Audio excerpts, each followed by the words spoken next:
9 கோளும் ஒன்றாய் காண அங்கு கற்பகம் என்னும் கடவுளின் மெய்யில்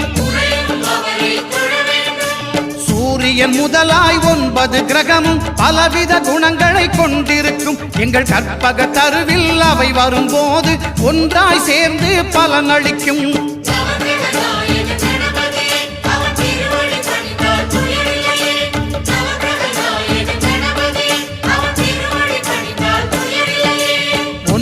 கோளும் ஒன்றாய் காண